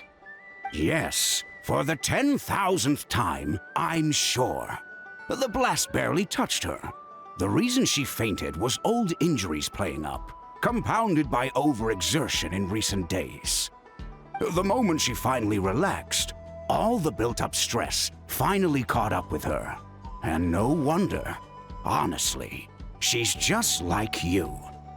Anyway, now you know how we feel when you go off risking life and limb. Your mother and I would both appreciate it if you lived less dangerously. You know she wrote to me from the Masters of the Nightwind, just to scold me for not doing enough to keep an eye on you. If she wasn't so busy with work, you can bet she'd come back here and chew us both out in person. I'll find an opportunity to apologize to her. I promise. You'd better. No more avoiding us, okay? And don't get me started on all the checkups you've missed. Got it. Got it. Huh? Koya? You're awake. I'll go let everyone know.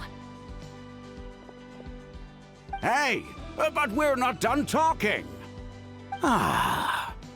What are we gonna do with her, Even after everything that's happened, she still hasn't figured out how to start the conversation with you. She keeps saying, I don't think Koya has forgiven me yet. But if you ask me, she's the one who's scared to open up and have an honest conversation. For all her confidence, she's a very sensitive soul underneath. You'd think as a peacemaker, she of all people would know how to reconcile with her family after a falling out. She must have been a handful growing up. Thank you for being there for her. And of course, thank you for keeping her safe when you were up there in the sky. Koya, Uncle Cusco, we're here! Ha! I was just telling her that she's not to go chasing danger with Chaska ever again. Cusco, I understand how you must feel. But it's all thanks to Koya and Chaska's efforts that the airborne workshop didn't come crashing down on our heads. Oh, Paimon almost forgot to ask. They didn't hurt you while we were gone, did they? Thankfully, when her co-conspirators tried to arrest me, I was out coaching Koyer and Junan. The two of them were a huge help. They took care of things while I went around rallying the resistance. So, in the end, Alpa's would-be revolt didn't really get off the ground. And as it turns out, not all of the wingless want to see our dear Saurian friends replaced with phlogiston-powered gizmos. I'm so sorry you got mixed up in this, by the way. We should have caught on to Alpa's scheme sooner. We could have saved so many Kukasaurs from getting hurt. Most of the airborne workshop has now been dismantled. We've just left one small, harmless part intact, and repurposed it as a jail for Alpa and her cronies. Let's see how they like being locked up in a sky prison. So, it looks like there's just one last conflict left to resolve. Peacemaker, you're up. I said I had to wait until things had blown over, didn't I? And now they have. But I still have no idea what to say. Koya, I just want to say, I'm sorry for how things went down back then.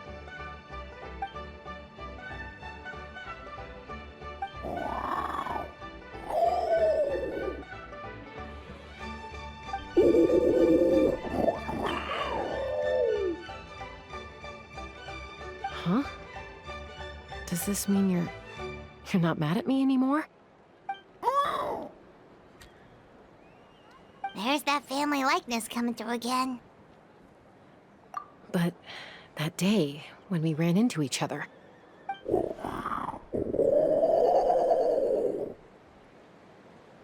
Huh?